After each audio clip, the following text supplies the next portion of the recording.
Good morning, gentlemen. Welcome to another fantastic day of online learning.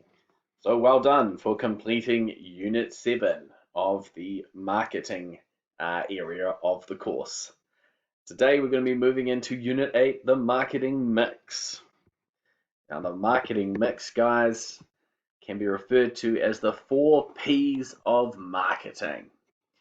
4 P's of marketing are product, promotion, place, and price.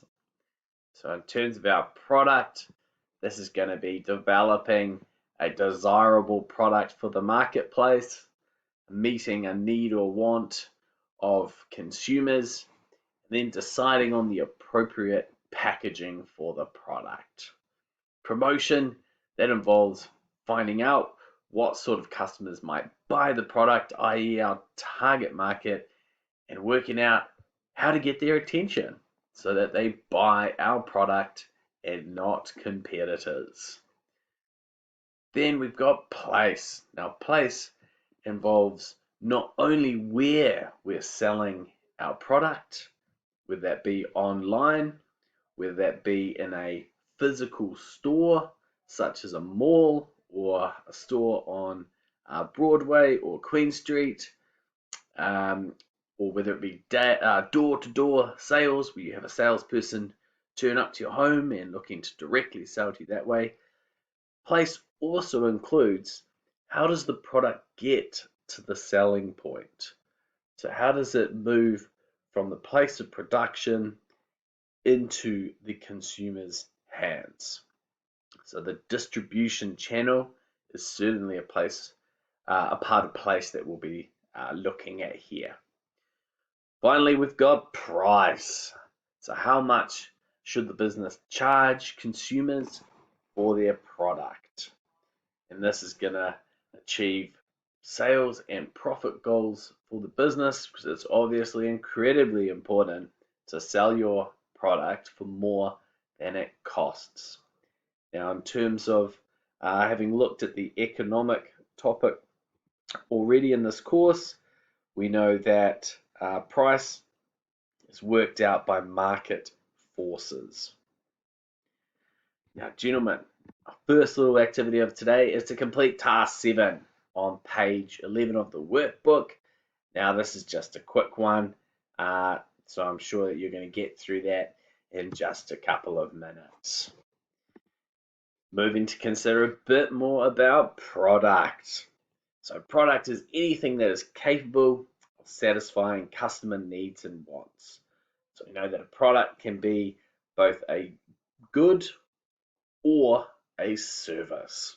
So a tangible product versus an intangible product. Now, a product needs to be fit for purpose. Fit for purpose is a simple concept that the product is adequate for the purpose for which the consumer purchased it. It meets the needs or wants of the consumer. Now, fit for purpose can reflect both what a consumer tells the business that they intend to use their product for, and also what the business is saying about its product. So we've got Mr. Sweater here. Imagine that he goes into a hardware store and he comes up to the counter and he says, "Hey, I'm looking to buy some paint to redecorate the inside of my sauna, which is obviously a hot and humid space." So having mentioned to the business the particular purpose which he is looking to use paint for and the context, the business is under an obligation that when they sell Mr. Sweater paint, that it meets this purpose, that it's able to stand up to the heat and water pressures that are involved with a sauna, the interior of a sauna. If the paint failed to live up to this purpose, we would say that the product was not fit for purpose, because the customer has specifically mentioned what he intended to use the paint for. So the business can't just say, oh look, we've got a definite sale here. I'll just go and sell them the most expensive paint or just some random paint they're trying to clear from their inventory. The business has to provide the paint that's appropriate for the purpose.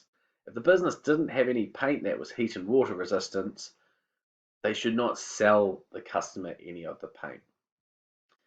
Product to be fit for purpose also has to meet the advertised qualities of the product. So if the business says that the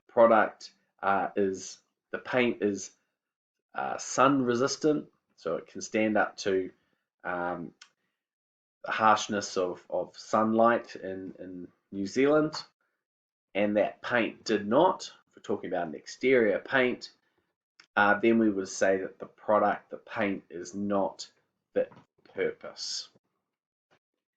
If a product is not fit for purpose, we have consumer laws in New Zealand that allow customers to seek a refund, repair, or replacement product from the business. And we're going to look at these consumer laws in a bit more depth in the following unit in this course. Alrighty, the second task of today, and this is one that's going to get you to jump online and do a little bit of research. So your research activity involves looking up this Dyson product, the Dyson Animal Vacuum. So this is on page 12 of our workbook, guys, and it's asking you to do a little bit of research and try and describe, in terms of your 4 P's of the marketing mix, what you find out about this product. Now, just by the looks of it, I've got a little bit of information about the price component of the marketing mix. Also, I can see that I can purchase this online, but maybe this might feed into my place research on this product. Now, the Dyson Animal, just a little bit of guidance here, guys, is not only sold at dyson.co.nz. You might be able to find it at some of our other tremendous retailers in New Zealand, and I would suggest that you do compare the marketing mix for this product from one seller to the next, because I suspect you're going to find out that other retailers are not necessarily going to be selling this Dyson for the same price as we can see on dyson.co.nz. Well, all the best with today's lesson, guys. So just a reiteration of what's happened. We've been introduced to Unit 8, the 4 Ps, a bit more specifically on product and what constitutes being fit for purpose. And then we have a couple of activities, which is Task 7, which is just a quick one, and then a research activity, which is to jump online and give some information on the 4 Ps of the Dyson Animal Vacuum Cleaner. Have a fantastic weekend, guys, and any questions, please email me at t.horrocks@ags.nz. And on a final note, I look forward to receiving your 4th online learning checklist in due course. Kia kaha.